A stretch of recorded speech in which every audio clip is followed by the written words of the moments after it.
जी हाँ जी। और कौन कौन है? क्या बात है? सिंगापुर, वी हर्ड सिंगापुर, चलो अच्छी बात है। At ji least my voice is clear. I just want to check my voice. जी। आप कैसे हैं? अच्छा, आप कैसे हो? आपकी तबीयत कैसे है? It's better, better. With Baba's grace, with all your prayers, is better. Very nice, I thank had you been, Baba. I had been to the hospital for 5 days, but it's okay. वो मेरा monthly, always.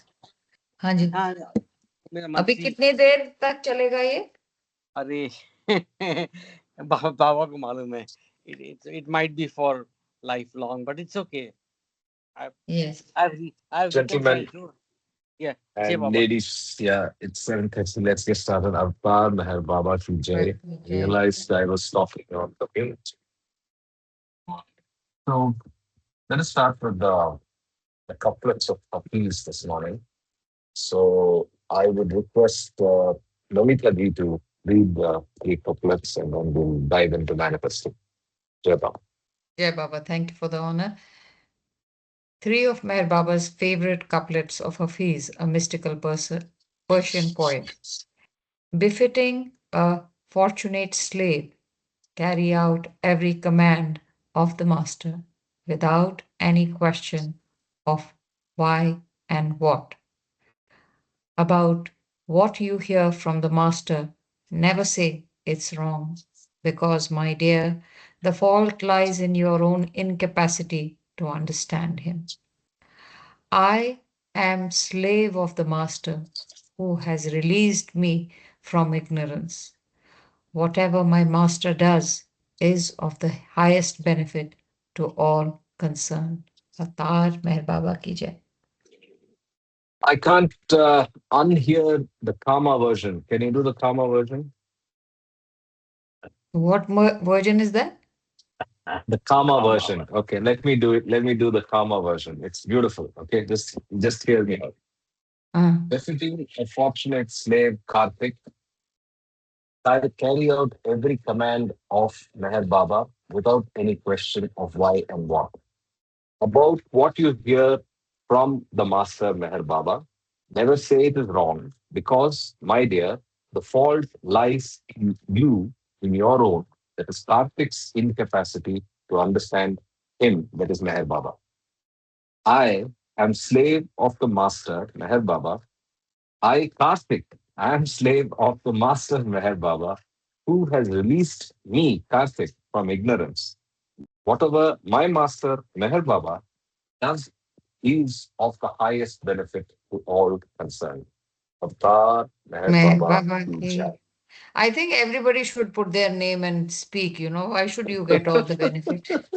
No, I'm saying Mama if you're ji? reading this as part of your daily prayer, these little additions make it Nice, a nice. personal and very more powerful and impactful. Okay, Right? So I'll do it first. I don't know if others want to do it. I don't want to leave this chance. okay, Bef- please go ahead. Befitting a fortunate slave, carry out every command of Meher Baba without any question of why and what. About what, Namita, hear from Meher Baba, never say it was wrong, because, my dear, the fault lies in mine, Nomita's incapacity to understand him. Nomita is the slave of Meher Baba who has released me from ignorance. Whenever my Meher Baba, whatever my Meher Baba does is of the highest benefit to all concerned. Avatar Meher Baba ki Avtar jai. Meher Baba ki jai. Beautiful. Thank you. Okay, very interesting. So I'm glad you guys like the repeat. So let's get back to manifesting. Uh, by the way, in yesterday's conversation, I forgot to check with Mama Ji on one particular aspect. Mama Ji, did you read the message I sent you on text on the sovereignty of the individual? And if you have any comments on that, then we can discuss that briefly. This is connected to love, obedience, surrender. Yesterday that we opened with. So, Mama Ji, any thoughts? Not now. I have read it, but I don't get anything out of my mind right now. Okay. Okay. So we can talk about it later then. No hurry. Yes. So we stopped the last reading that we did last Sunday was about the winding and unwinding. Release energy. We saw that was very good. Yeah. So here's the analogy, right? It was the knot and the rope, the old analogy, but with an extension. Uh, uh, uh, uh, Your audio is like wavering. oh, really? Is it bad now as well? No, Sometimes it is very clear. Can somebody, Suddenly, can somebody, yeah, can it's somebody clear, else also clear tell me now. if But you said winding and unwinding of sanskaras, I think, was missed. So winding and unwinding of sanskaras, right? okay, don't miss that. That's the only purpose of life. So, uh, anyway, so now coming back, the analogy that he uses is an extension of what we've already seen in uh, discourses, and he defines unnatural samskaras as well, right? So unnatural samskaras being samskaras that we deal with in the human birth, right? So he uses the rod, and the rod is the straight way to go to God, but we use this rope which wraps itself around same spot rather than winding around the rope to get closer to God. So just keep that analogy in mind as a memory from the last discussion. And the last discussion was the difference and the natural and unnatural substance. Now let's go to forms. Jai Baba, I think you should use the word spending sanskaras during the human form in reincarnation and unwinding sanskaras during involution process. Winding sanskaras is over. Correct, correct. Winding is over. Now spending and winding it process in the human form. Correct. Good clarification. Thank you. Okay, so let's get started with page number 35 on the physical book. The part of chapter is called thorns. Thorns. Unnatural samskaras are always the obstructions on the road toward truth. The poor man who is afflicted with unnatural samskaras walks on a road of thorns. When one gets thorns stuck in his foot, one cannot move on in his journey until it moves the way. At this time, the man calls out for help to remove them. The avatar comes and uses a thorn to remove the thorns. Until the thorns are removed, further progress along the road is not possible. So that's a very, very small part. Before we continue, can just all of you, by a show of hands or uh, just say if the audio is better now? no, not so good. Oh, okay. It's very clear here, you know. Uh-huh. Then maybe No, Side. our system or area. Jay Baba. No, it is not up to the mark. I mean, That's uh, usually the case, right? I mean, it's not as good as it is normally. no, Yes, This is no. yes. strange because if one of us, anyway, let's not worry about that too much. I'm sorry. I apologize But because I don't know how to It's fix it. it's fine. It's fine here in the mountains. In Almora, you can hear it on the Wi-Fi very clearly. Okay, good. Very good. I'm on computer. Okay, I so can hear let's it very. I'm on computer. I can hear it very clearly. Singapore तक जो पहुंच गया बैंगलोर के कनकपुरा तक पहुंच नहीं रहा है और पूना Ah, तो दूर हाँ क्या करेंगे ठीक है पुणे में go, so बॉलीवुड go नहीं ahead, है. go ahead. yeah let's go ahead बाबा के thorns what do you think जन्म स्थान नहीं पहुंच रहा है.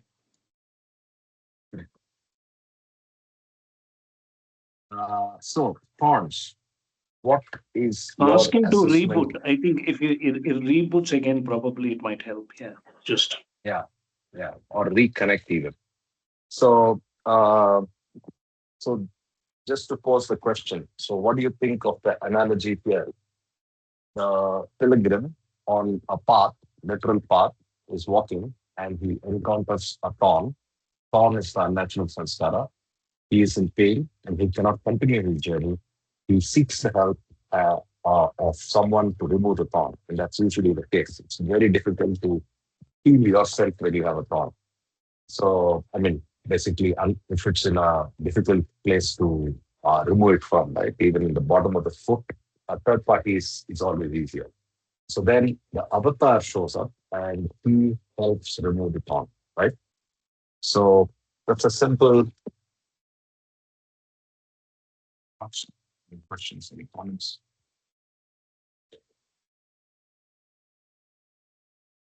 Okay, let's go to the next one. The path to truth. The path to truth has three sections, and each section is a world onto itself. Yet each world overlaps the other. Path to truth is of light, and this light has three forms of darkness. They are shadows. Each of the three shadows overlaps the other.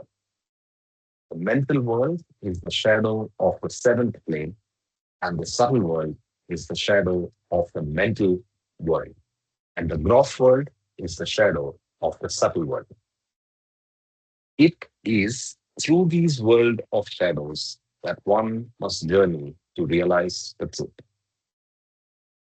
So here he's using the worlds as shadows, where the eternal truth is outside at the seventh plane, which is the mental world, and mental world acts as the shadow of the seventh plane. Subtle world acts as the shadow of the mental world, and the gross world acts as the shadow of the subtle world. It is through these world of shadows that one journeys to realize the truth. Let's go ahead and see how this unfolds. Sanskaras prevent one from seeing the light. Gross sanskaras cause one to see gross shadows. Subtle sanskaras cause one to see the subtle shadows. And mental sanskaras cause one to see the mental shadows. Shadows only have existence because of the existence of sanskaras. And it is these very sanskaras that give light to these shadows. So, going back to the three shadows, why do these shadows exist? The shadows exist due to the action of sanskaras or the presence of sanskaras. And these sanskaras make you recognize as relevant based on the nature of the samskara, the appropriate shadow. Continuing. Gross samskaras are made of gross matter. Subtle samskaras are made of subtle matter. And mental samskaras are made of mental matter. Naturally, gross samskaric matter is dense, subtle samskaric matter is fine, and mental samskaric matter is the very finest. Subtle and mental samskaric matter cannot be seen by gross eyes. But for the sake of example, so you see how the samskaras unwind along the path. Let's visualize this. First, the path is like straight like a strong rod. I repeat, first, the path is straight like a strong rod. Second, the gross sanskaras are like rope, subtle sanskaras are finer like a cord, and mental sanskaras are finest like thread. Third, the unnatural sanskaras are at the end of the rod, twisted in every which way, and thereby are knotted into a mess. Thus, one sees here, unnatural sanskaras cannot be unwound, they must be cut. One sees that when unnatural sanskaras disappear, the natural gross sanskaras twist themselves along the road, becoming thinner and thinner until they are a subtle cord. Subtle sanskaras twist themselves around the rod, becoming thinner and thinner until they in turn become mental threads. These mental sanskaric threads twist themselves around and around the rod until they gradually become so fine that they disappear altogether.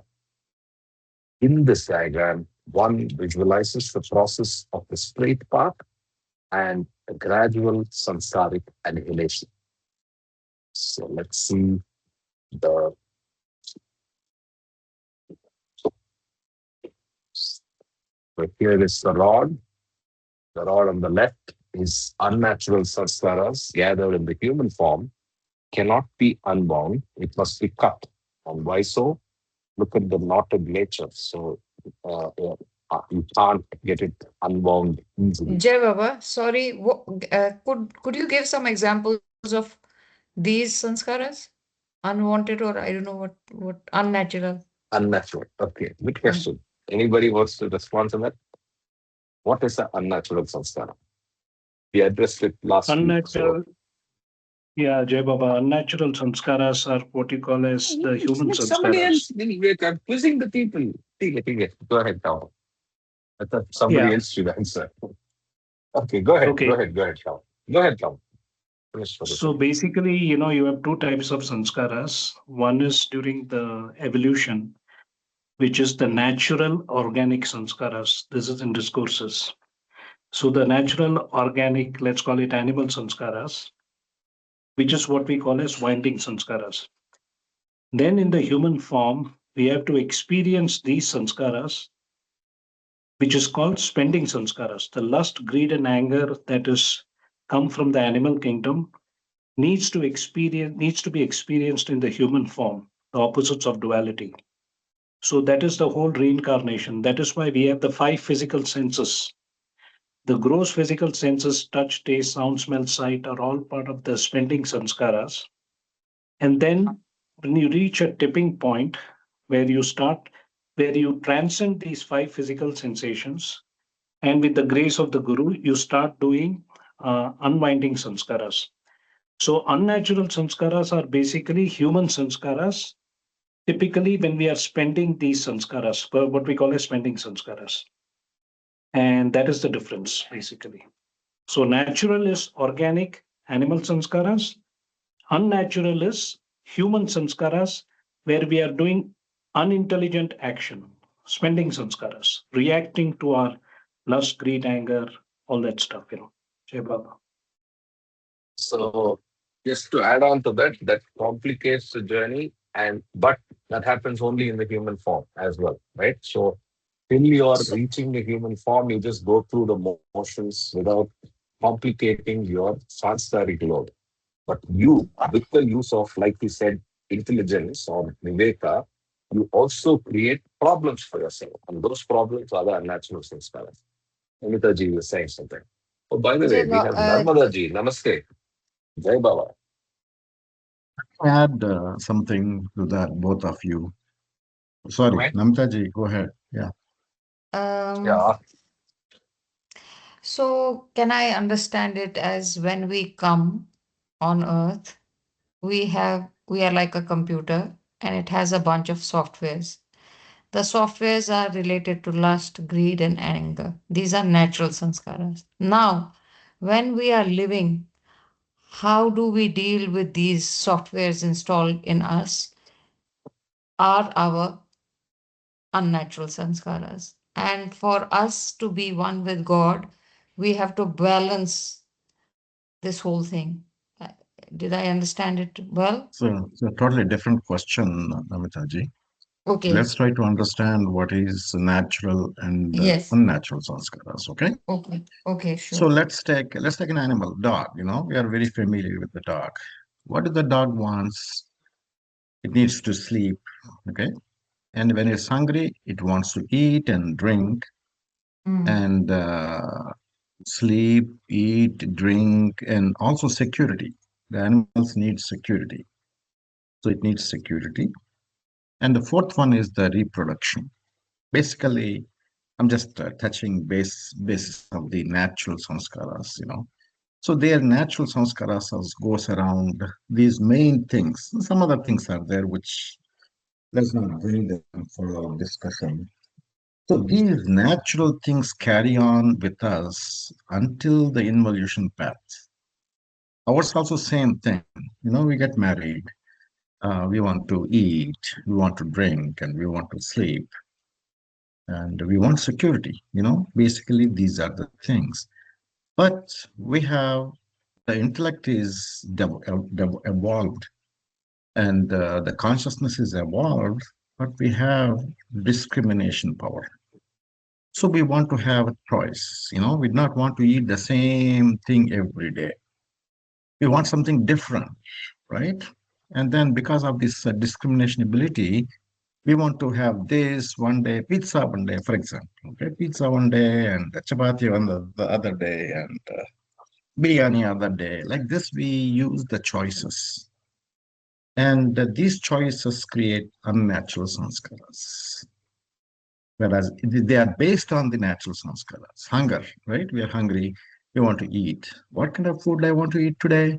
We have all these choices. Basic. These are the basic differences between the natural and the unnatural. And what Baba says is, it's very easy to get rid of unnatural sanskaras, but very difficult to get rid of the natural sanskaras. But when we are in the involution plane and if you have a guru, he will help you to get rid of them. Jai Baba.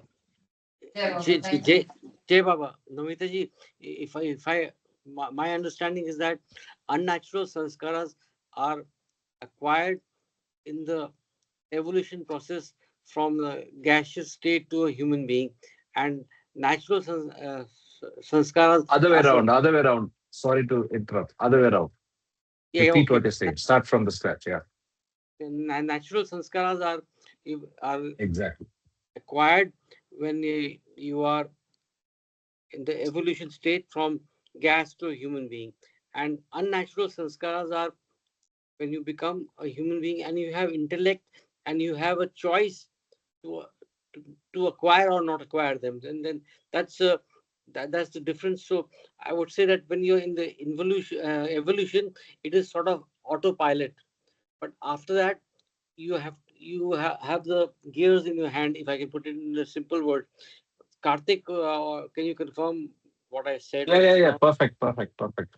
So I was actually going back and I had highlighted what we saw in the previous chapter last week. Let me show you that, Namita ji, the We, simplistic we can read definition. that if you Yeah, we agree. can just read it. Yeah, we can do that. So natural sanskaras, I'll read the highlighted part slow. It's very simplistic, but all of what Ravi ji said, Kama said, and Ashok said are all perfect, right? But just as definition, natural sanskaras are those impressions which are absolutely essential for the consciousness to evolve and involve, right? Mm. Yes. Continue. For example, one must eat to live, so one must earn a livelihood, but one does not have to cheat or steal or murder to live. So that gives you a hint. Anything to Mm. do with cheating, stealing, murder is the unnatural part, which Mm. is lesser done by the non-human forms, right?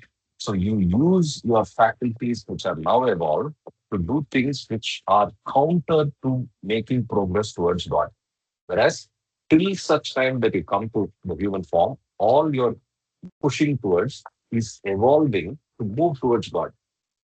The only Mm. purpose of an ant's life is to evolve to the next form, stone to the next form, to the next form, to the next. Unconscious. They don't know about it, but that's all they are motivated by unconsciously. Whereas once you come to the human form, you have distractions. And those distractions and the improper use of your faculties leads to the generation of these unnatural sanskaras. Continue the last part. Human beings collect those sanskaras not necessary for the progress of their consciousness. Such sanskaras are called unnatural because they have nothing to do with the real purpose of creation. Real purpose of creation being God realization. Right? So, Jai Baba, thank you I, very much. Thanks for all the effort to make me understand. I really appreciate it. Jai Baba. no, no, thank you. Okay. Now, where did we go? Yeah, we were seeing the diagram. So, this on the left is the unnatural sanskaras. On the right is the analogy that he described of the three shadows and the three corresponding types of sanskaras. On the bottom, we have the gross sanskaras, which is like a rope. And then they gradually become like a cord. Okay. And then finally become a thread in the mental sanskaras. So gross, subtle, mental. Thank So you. here the title is Natural Sanskaras Gathered in Evolution. Unwinding occurs during involution. Yeah. Okay. Okay. So does that mean we can go to the next one? Yes. Jai Baba. Yeah. The governing of the oceans.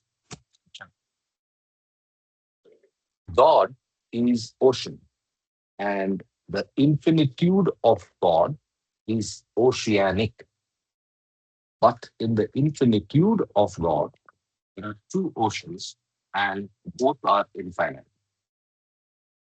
There is the ocean of the big everything, which is the ocean of his substance.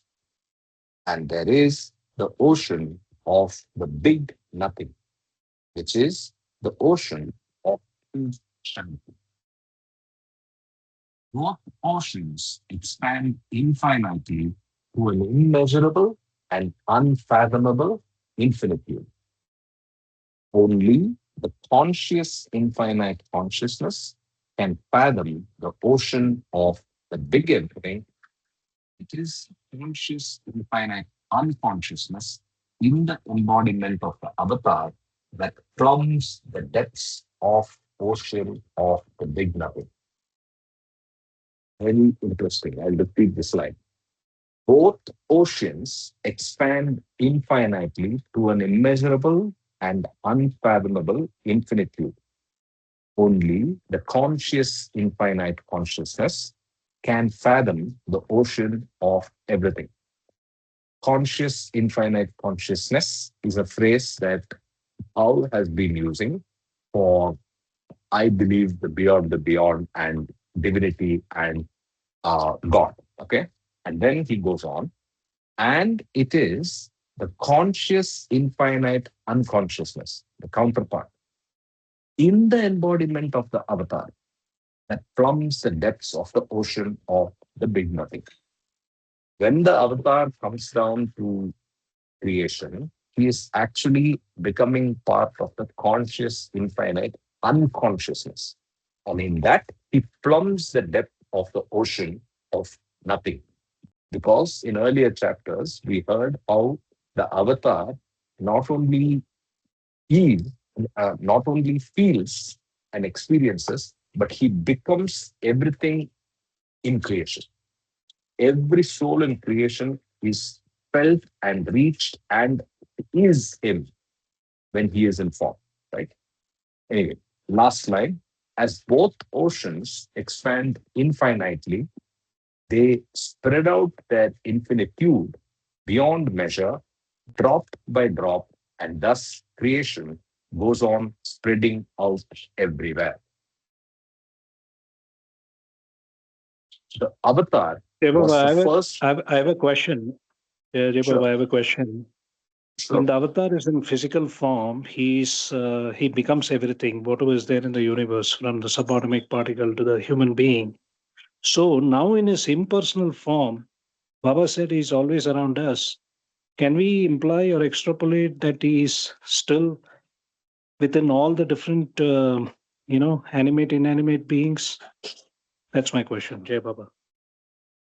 Uh, I think to use Bhau's earlier chapter references, my understanding is the presence is still there, and the presence is more and more active right now, and will slowly uh, weaken after the 100 years, right?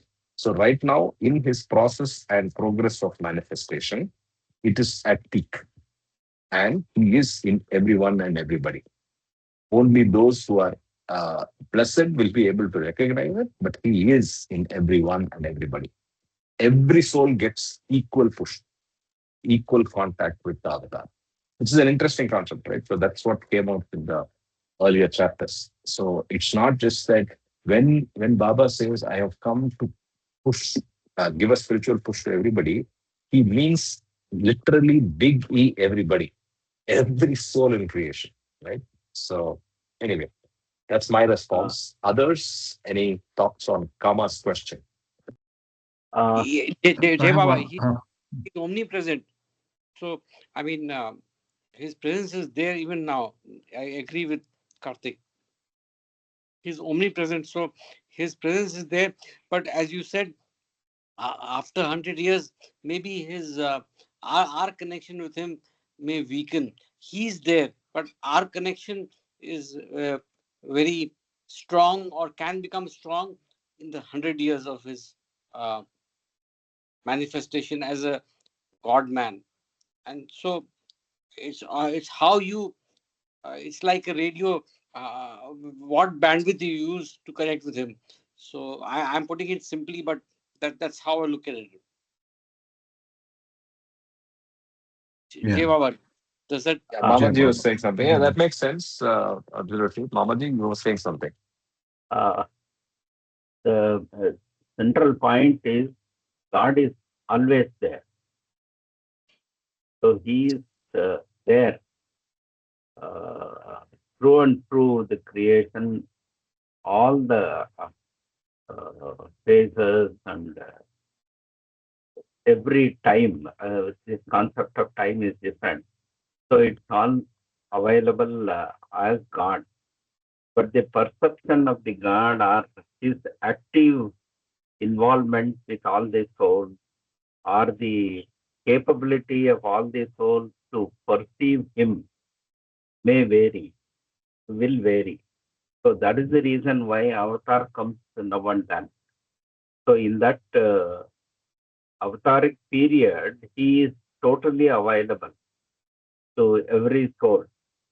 And every soul, as they make their effort to reach him, they become God. Only lucky few. The others grow further in the path. But this Okay. association or perception of that uh, God force peters down or comes down gradually over a period of time. And so, in that, the primary period is supposed to be 100 years, where still that force is quite fast enough to catch you if you make an attempt. So, later on, this force gradually comes down. But it is not to imagine that God is not there.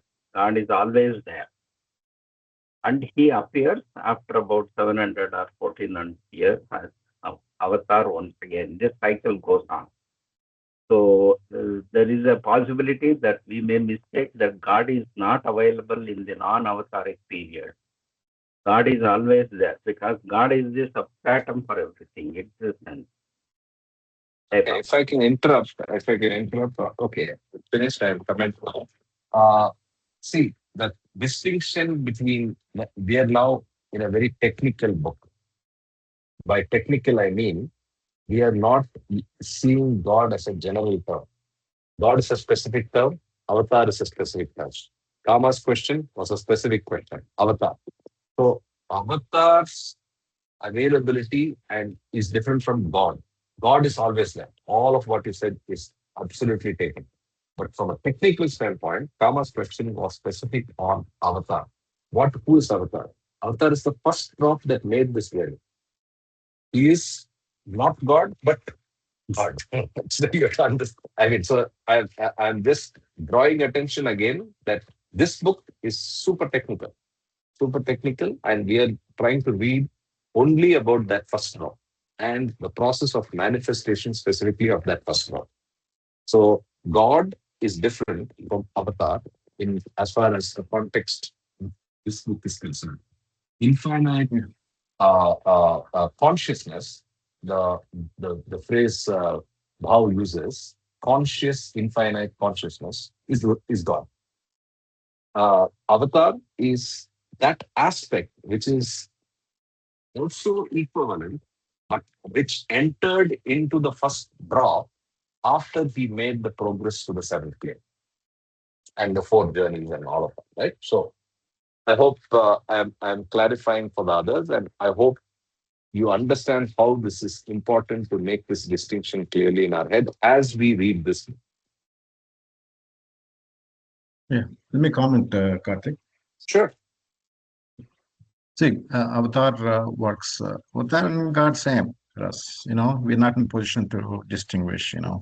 Baba is Avatar and God, because until we experience God, we don't know.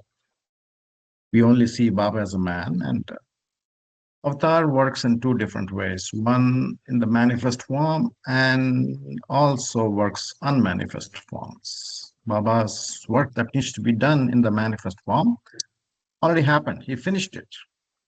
But now, as Karthik mentioned, for the next 100 years, the avataric effect will be there.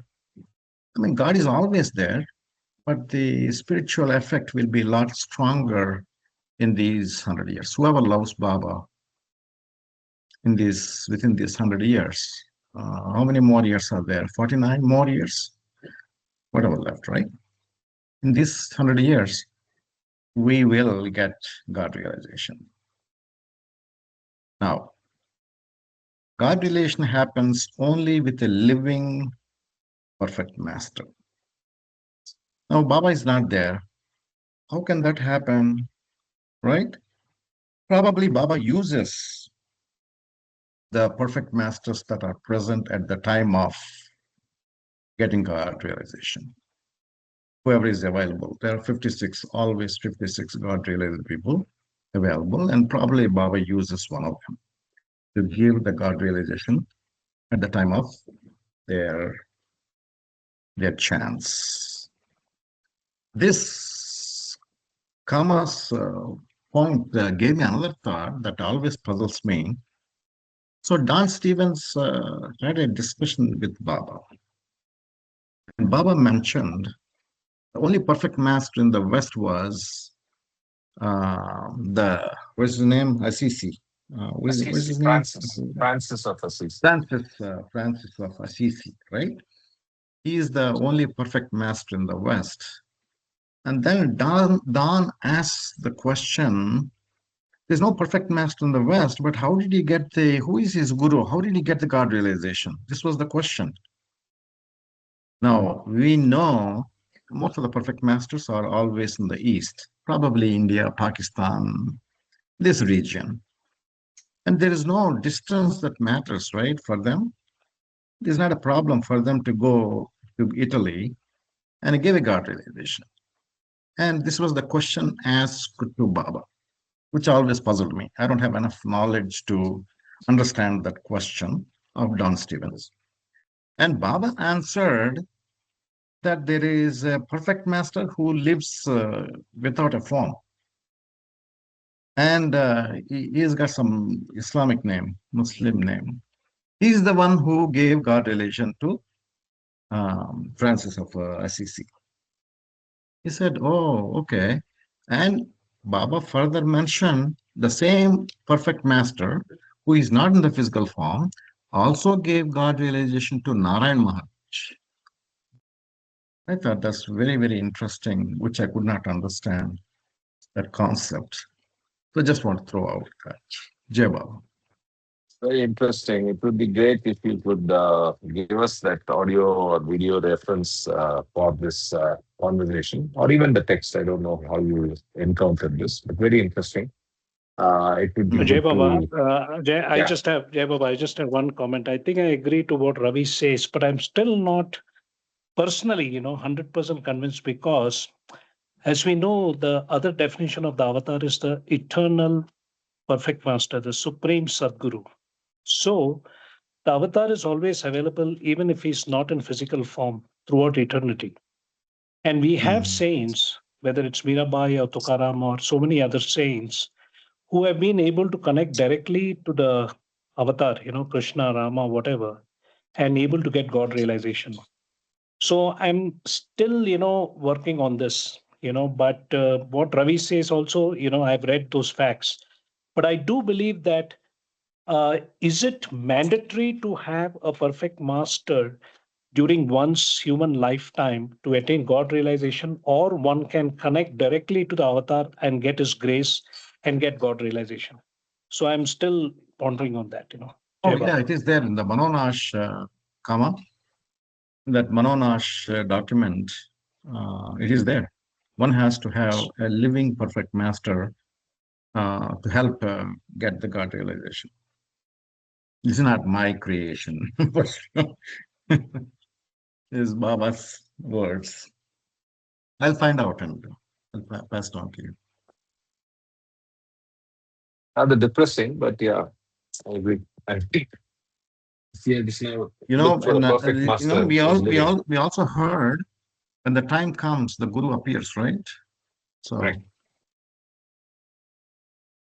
yeah. Okay. So, Kama, I hope you got your answer. So, let me continue reading. Okay. So, the avatar was the first drop that came out of the ocean of big everything, and out of the infinitude of his own drop, he proceeded to proceeded himself to create the ocean of nothing. The ocean of nothing, big nothing, is only a drop of the infinity of the first drop. As the first drop stirred within its own oceanic infinitude, it was the first to pass through the seven levels of evolution and the seven levels of involution within the infinitude of the ocean of the big nothing. And thus, it, the first drop, was the first to realize its godhood. After the realization of its godhood, the first drop took upon itself the responsibility of the evolution and involution of everyone and everything in the ocean of big nothing.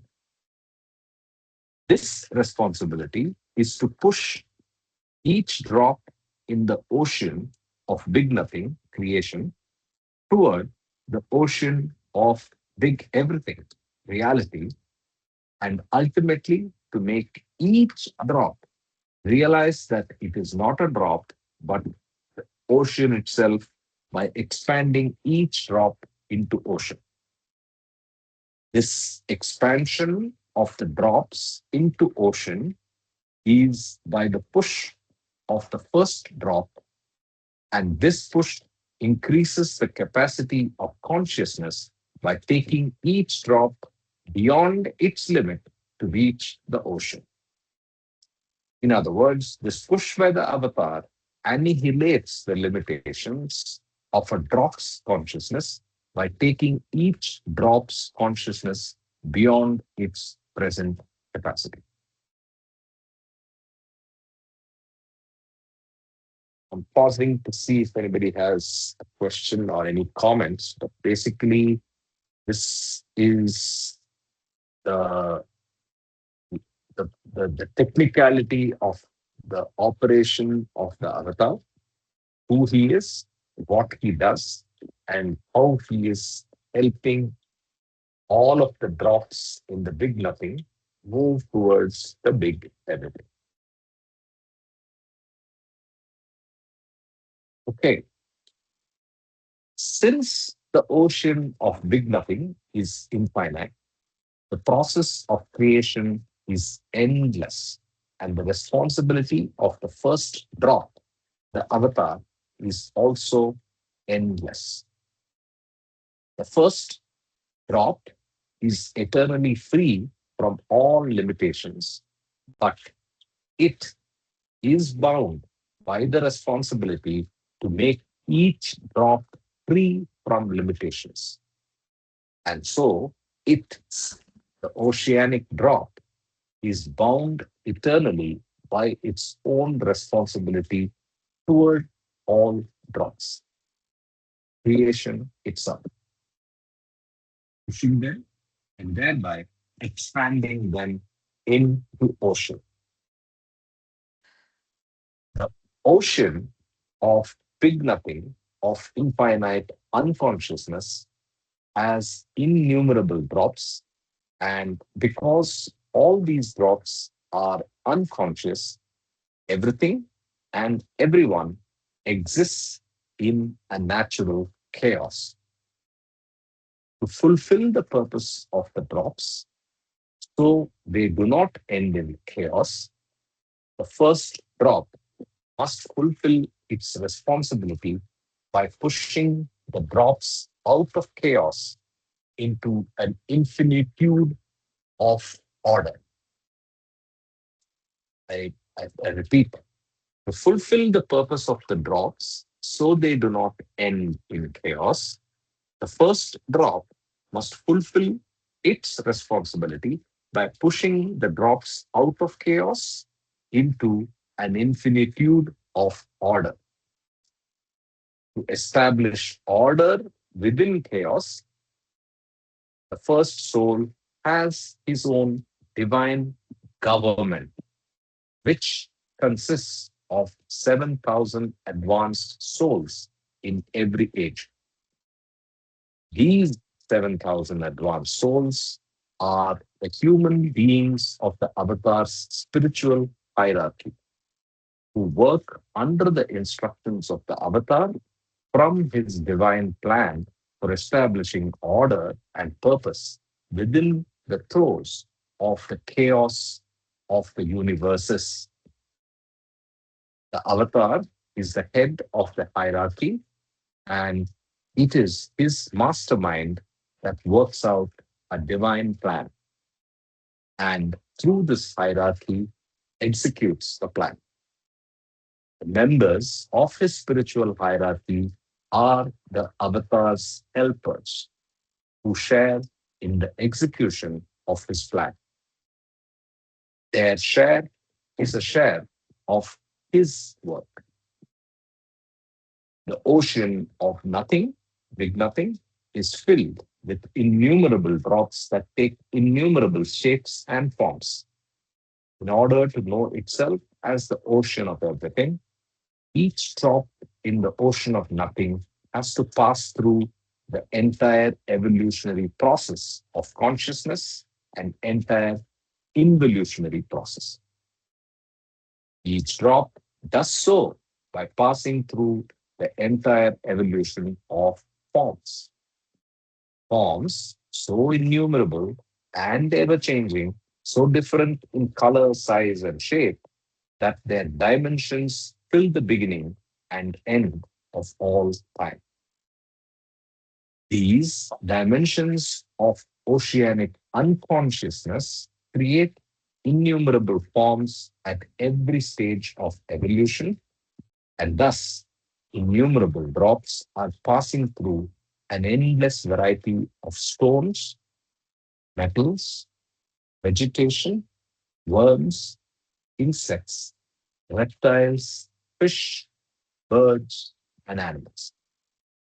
Finally, the dimensions of oceanic consciousness, sorry, finally, the dimensions of oceanic unconsciousness individualizes in the human form, and individually, each drop passes through the various states of involution, finally to culminate in the realization of its own oceanic being. The culmination of the whole creation is that an individual drop realizes that it is not a drop, but infinite ocean, and this happens drop by drop.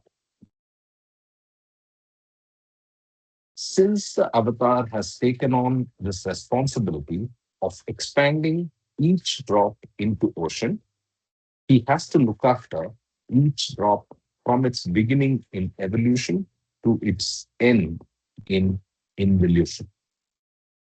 This avatar's work is infinite and never ending, and there is no one else who has this responsibility, even when he is not physically in the creation. Okay, that's the end of that chapter. Questions, comments, discussion.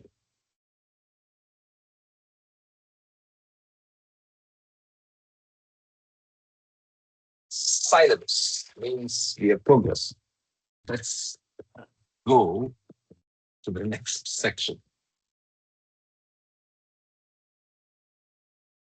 Next chapter is the real, formless, impersonal God. So, what we just to quickly summarize what we learned in the previous part. The previous part only talks about uh, impact and operations of the, the divine government, let us say, of the avatar with his 7,000 spiritual hierarchy, which is pushing the eventual purpose of all of that is only to make many more drops move towards the realization of the ocean. And this is a self, what should I say? It's basically a responsibility taken on by the first drop, and he's fulfilling that responsibility to creation every time. Right? We have to be eternally and infinitely thankful to Baba for having taken on this responsibility as the first law. Okay, let's go to the next one. The real, formless, impersonal God. God is always present in his real, impersonal form, but it is impossible for people with gross consciousness to imagine this real form of God. The real, impersonal, infinite, and indivisible form of God is utterly beyond imagination. Imagination always creates forms, and the consciousness of the individual, limited imagination, always feels convinced of the existence of anyone or anything so long as it has a form. So, God, who is without form and body, has to take form and a human body age after age in order to convince humanity in illusion that God is infinite and without form or body. Karthik, God, yeah, can you go go to the ahead, Brad. previous paragraph? Yeah. Both in different lectures as well as the creation and its causes, Baba asked a question to Premashram boys, and in the tiffin lectures, Baba asked Mandali, whoever going to the tiffin lectures. Thursday afternoon tiffin lectures. Who is great? Is what's his name? His brother. What's his brother? Jal. Is Jal great or the Ahura great? Is the question asked. And Baba comes with an answer.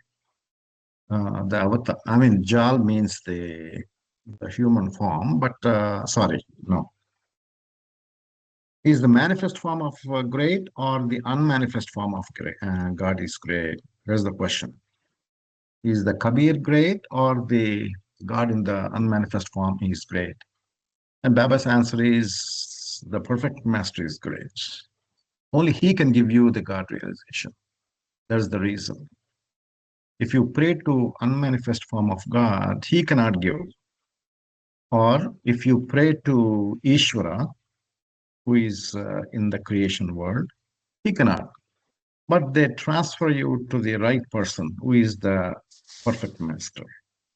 So, in all practicality, praying to perfect master is great. And it is, if you love a perfect master, it is equivalent to praying to beyond state of God also. Jai Baba.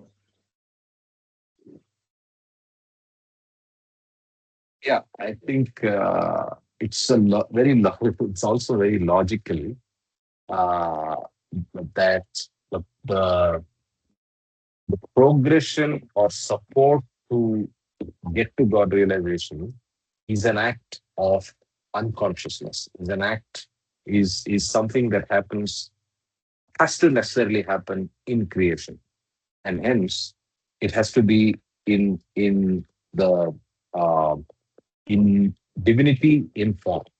Divinity in Mm, form mm, is perfect master and avatar. So, but mm.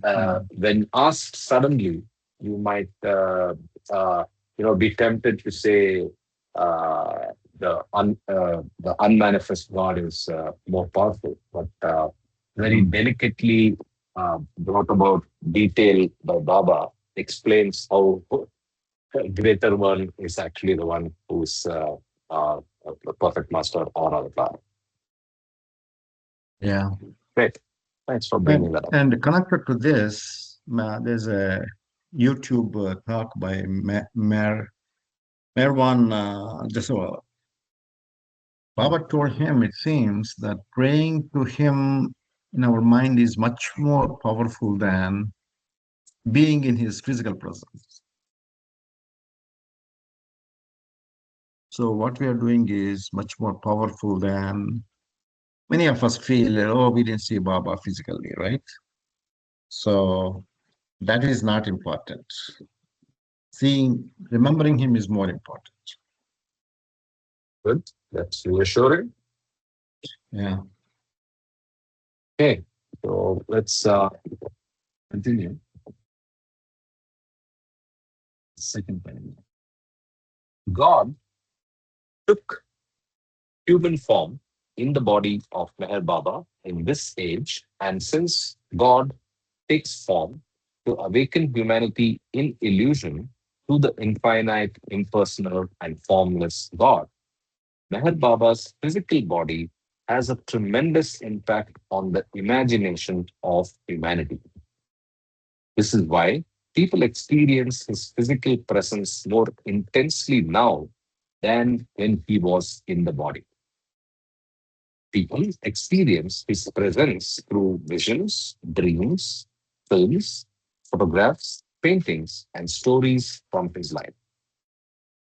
Through the medium of the avatar's physical body, the impersonal, formless God has revealed himself. Because of Meher Baba's work, the imagination feels the impact of his presence, even though the avatar is no longer in physical form.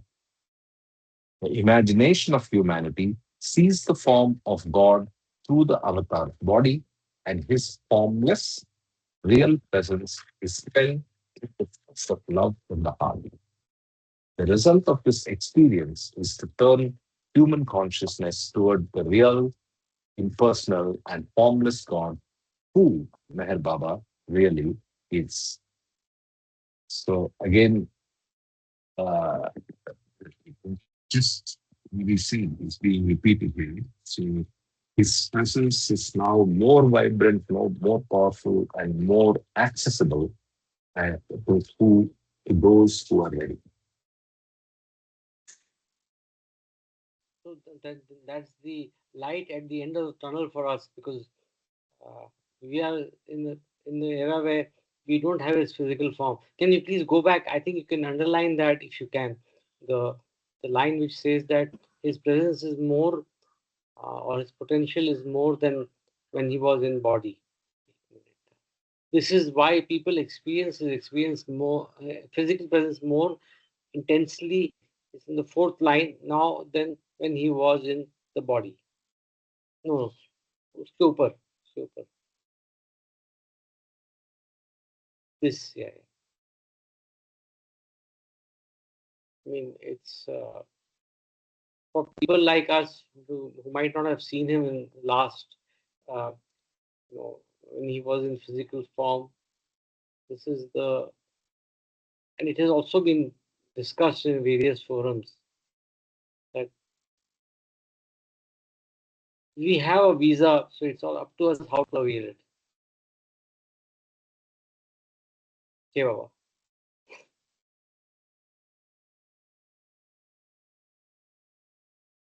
Yeah. Okay. So do I agree? Let's continue. 14 years. That's the next chapter. Okay. 14 years.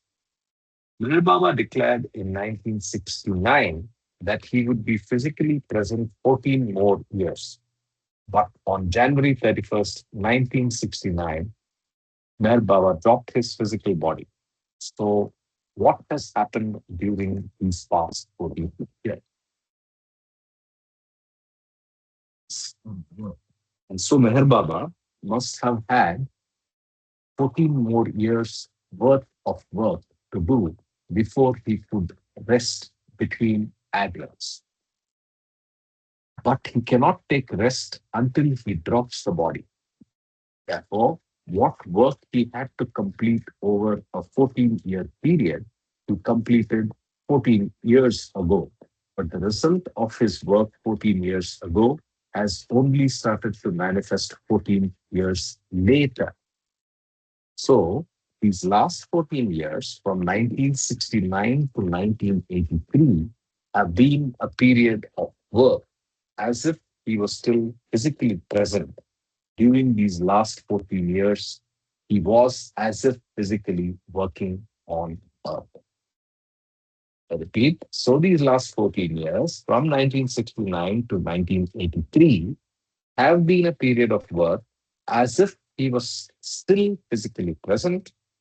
During these last 14 years, he was as if physically working on Earth. To clarify this, This is a little confusing. yeah. So it's just a phraseology. The fact is, thanks to the quote from Baba, which says that he will be uh, there for 14 more years in 1969, Bhau's inference is simply that he had work which he handled without the physical form in those 14 years more powerfully. That's my understanding.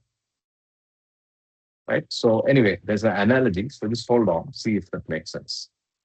To clarify this, suppose a man has to write a book, but he knows when the book is finished, he will die. The book should take 14 years to write, but the man succeeds in writing the book sufficiently in a few months, and after only these few months, he dies. But the book is not yet read. It still takes 14 years to get the book to the people he wants to read it. Therefore, he must remain concerned about that book and see to it that the book is in the hands of the people by the end of 14 years. He succeeds in doing this, even though he is not there physically handing out the book. The author knew that the book required 14 years to write and be in people's hands, but he decided to write simple, short points and reveal the details of the points, but not put all the details and points together. He decided to simply let someone else do that because he decided that he had completed all the work sufficiently for the book and that it did not require his personal hand to finish the book. The author did all the work necessary for the book, the title, points, chapters, charts, etc. But the result or final outcome of the book he did not need to handle personally, and so he died 14 years before his book came. In this manner, Meher Baba finished his divine work early, and so one may conclude that he dropped his body 14 years sooner than the time he had first planned. But because the work he wanted to do was completed in a few months instead of 14 years, he was able to drop his body which he did in 1969 and not in 1983. Meher Baba completed his universal work in the last few months of 1968 and during the first month of 1969, and it was the same amount of work that he would have done in 14 years. Because it was the same amount of work, the result of that work will be the same, even though those 14 years of work are compressed into a few months. And though he dropped his body at the beginning of the 14 years, he was as if physically present every moment of those 14 years. Interesting. I have not encountered this idea before. So, very, very interesting. So, any comments from all of you? Yeah, Jay Baba. I mean, this could be just an. I mean, how do we? What he wrote. What is the proof of all this? It can be imagination. Although Baba is present and as a, as God, he is present, but as Avatar, I mean, he still. Can you just go back? It says his presence is still as if he was still 1983. Sorry. Yeah. So, again, to zoom out and see what we are doing. What we are reading is a book by Bhau. What we are reading is his experience closely being with the avatar. And as per him, what he got, and he automatically started writing about the manifestation. That's how he gives in the four words. So let's not lose sight of that. But yes, I have not seen this 14 years mentioned anywhere. And I'm only wondering if there is something significant that probably happened to coincide with the completion of those 14 years in 1983. I am not able to recollect anything, but interesting. See, if Baba has said it, it means there's some meaning to that. What we make of that meaning, all of us, including Bhau, we don't know. We may get it badly wrong, right? Individually, more likely, Bhau less likely. That's all. But Yeah. Baba had his own way of disclosing. It was always not direct. Correct. And also there is a mention of 14 years in Ramayana. So I don't know. The multiples of seven is still an enigma. Yeah, 7, 14. multiples.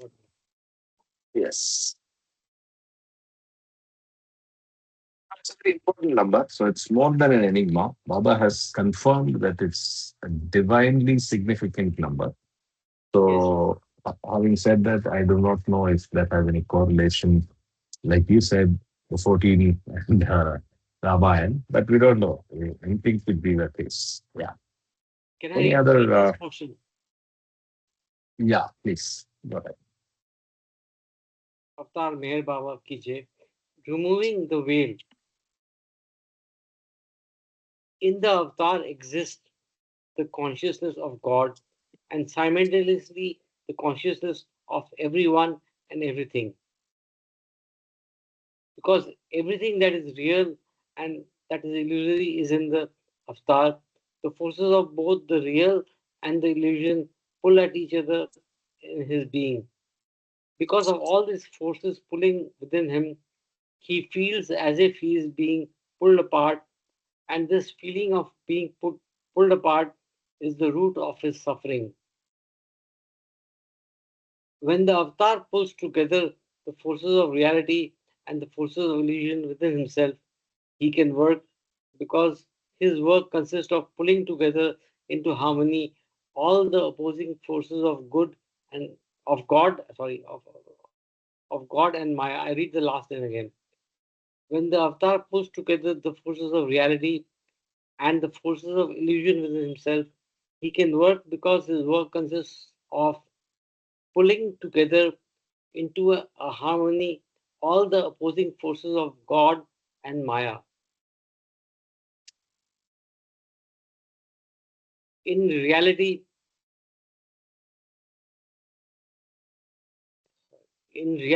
exists eternal bliss without a break, an illusion continual suffering in the consciousness of everyone and everything that exists.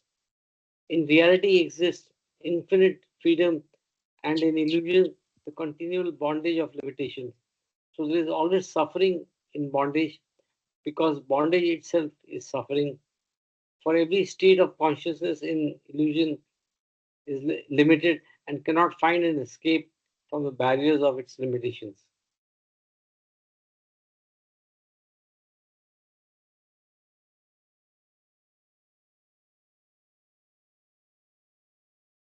The avatar as God is free and enjoys the bliss of his freedom, but so long as he is conscious of the cosmic illusion, he is forever bound by his one duty and responsibility toward all creation. Can I read this again? Sorry.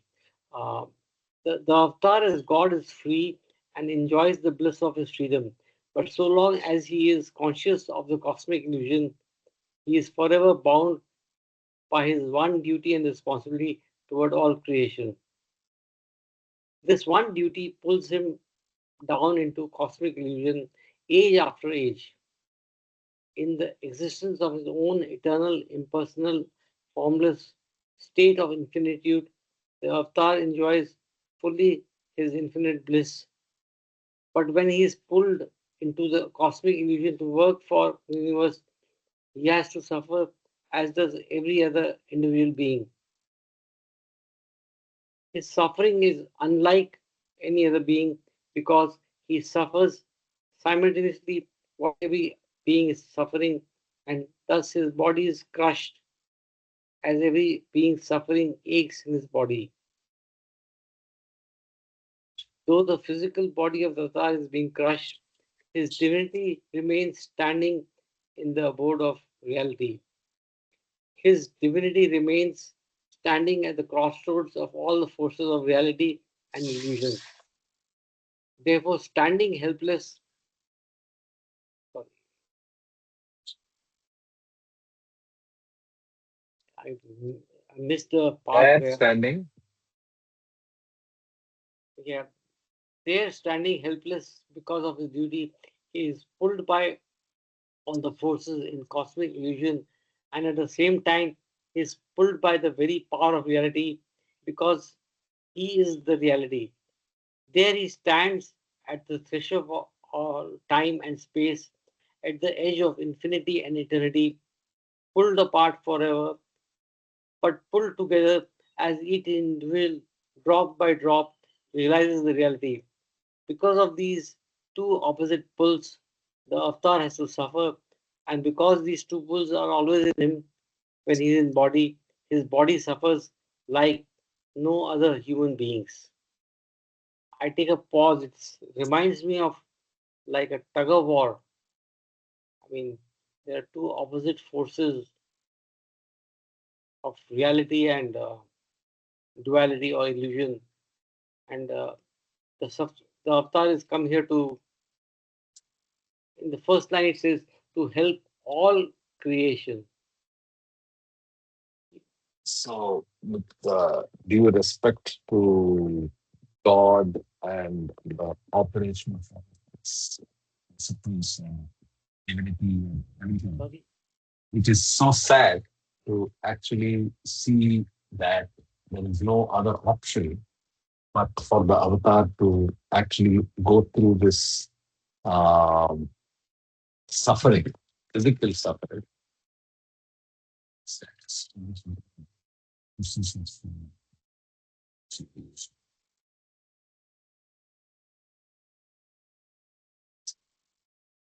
I can hear some whispers. Did you say something, Karthik? Sorry. I said more than a whisper, but did anybody else hear me? No, no, I heard some whisperings. I don't know what it was. Anyway, Okay. There was Did that you hear audio my comment? problem. Yes, yes, That's still only there? partly sentences. The other Oh part of my the sentence God. got So dipped it's still in the the ocean. case. Yeah. I am going through a little bit of suffering where the forces of silence and the forces of my voice are battling continuously. Impinging on us, the effect of it. Yes, I am so sorry. I'll Okay. continue reading. Okay, you can Yes. continue. This threshold between illusion and reality is bridged only by the universal mind. In the avatar's universal mind are harmonized the individual minds of all beings. Each limited individual mind is made of bindings, and it is these bindings that create the veil of ignorance which separate one from God. To cross this threshold between reality and illusion, the avatar must lift the veil, and if this veil is not completely removed until one is prepared to abandon illusion forever.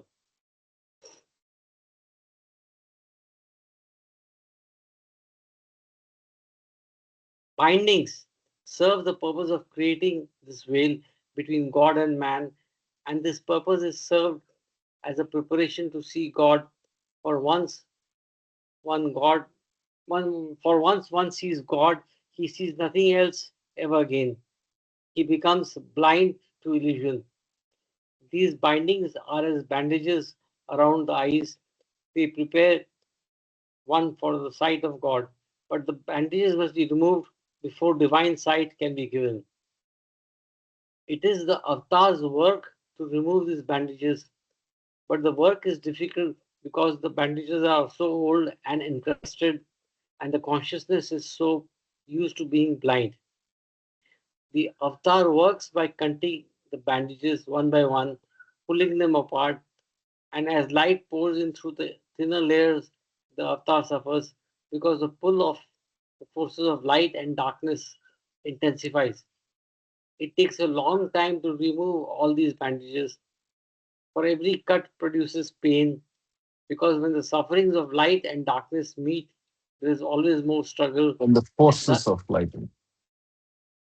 I'll read again. It takes a long time to remove all these bandages, for every cut produces pain, because when the forces of light and darkness meet, there is always more struggle and thus increased suffering. Because of this struggle between light and darkness, most must remain blindfolded during the whole process of the avatar's work. A lot said here. The avatar's works in the avatar works in inexplicable ways to remove the veil, and is when one sees the suffering he goes through in removing the bandages that one tears at his own veil. Through awareness of the avatar's suffering, one's veil is torn. Oh, the suffering of longing that one goes through, for the veil has been torn. That brings us to the end of this Part. part. Yeah. Any Okay. comments?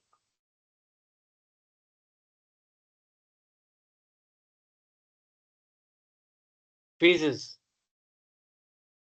God takes human form as the avatar in order to reveal to mankind the way of truth, and therefore, whatever he does is for the benefit of the world. The old life, the new life, the fiery free life, and the seclusions are the phases essential to awaken the world toward the way of truth. These phases were lived by the avatar himself for the sake of his divine work, and his work was is and will always be to reveal to mankind the way to truth. Though the avatar always reveals the way clear to mankind during his manifestation, manifestation is another phase of his work. It is the result of his work. Every time the avatar comes, there is another state of circumstances in accordance with which he has worked, and therefore, according to the different circumstances, he has to structure his work in various phases during the particular avataric advent. It is in the period of his manifestation that all these phases of his work become clear and evident, and these phases reveal the ways to the path of truth. Okay, so what are the phases that are referred to here? So, according to Bhau, the phases are the old life, the new life, the fiery free life, and the seclusions. But the seclusions happen right through, right? So right through earlier phases as well. Others are in sequence: old life, new life, the fiery free life, and when you say seclusions, seclusions happen in multiple times in each of the other phases as well. I think. So, any thoughts on what we have to infer from these phases? Karthik, you can perhaps underline the next sentence also. These phases were lived by the Avatar himself for the sake of his divine work, and his work was, is, and will always be to reveal to mankind the way to the truth. That means he will work in the future also towards this. Uh, the meaning or the clarity and what are the things to be learned in the old life, the new life, and the fairy free life, uh, and the seclusion are not so easy for us to understand.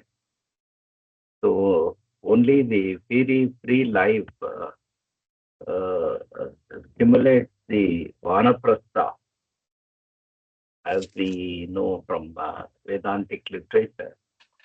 But the other life sections or phases of life experience are gone through by the avatar Meher Baba is not so clear for me to understand from that phases of life to learn from that. Maybe we need to explore this aspect. Maybe there is literature available, but I am not able to uh, tag on to that and see something uh, making sense for me.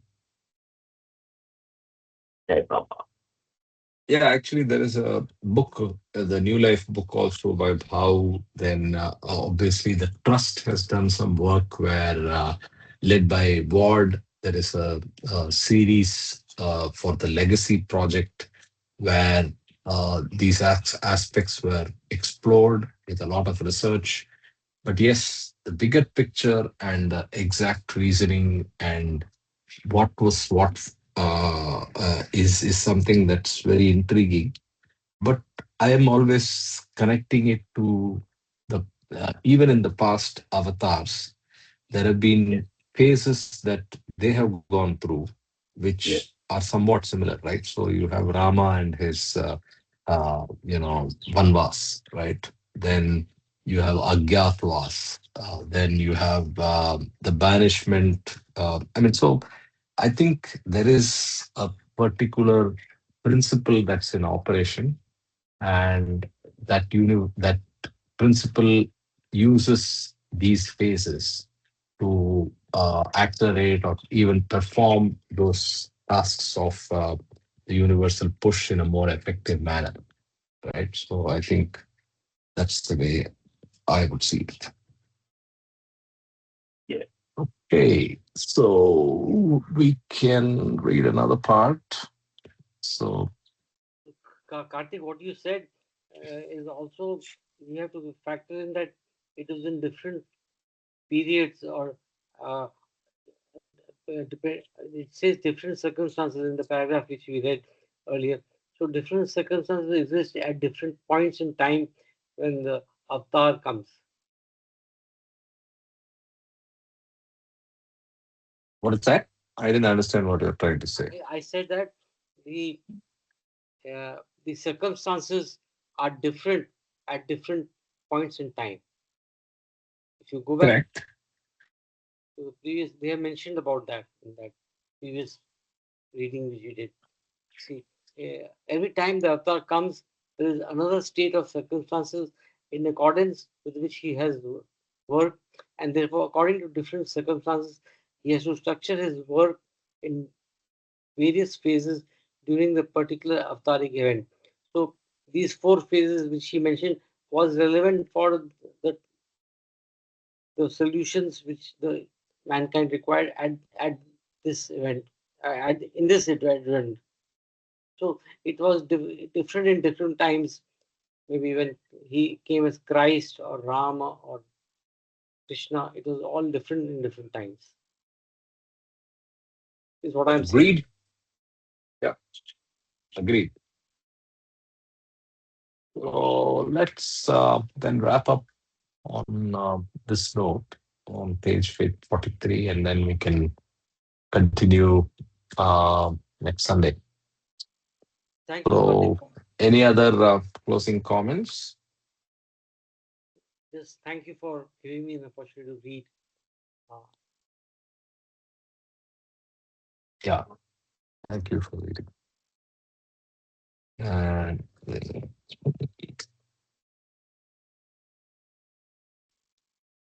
okay, so everybody have a great week ahead, and let us catch up on next Saturday where we continue reading Balnatu. Avtar Meher Baba Ki Jai. Avatar Meher और Baba. मैं बाबा जय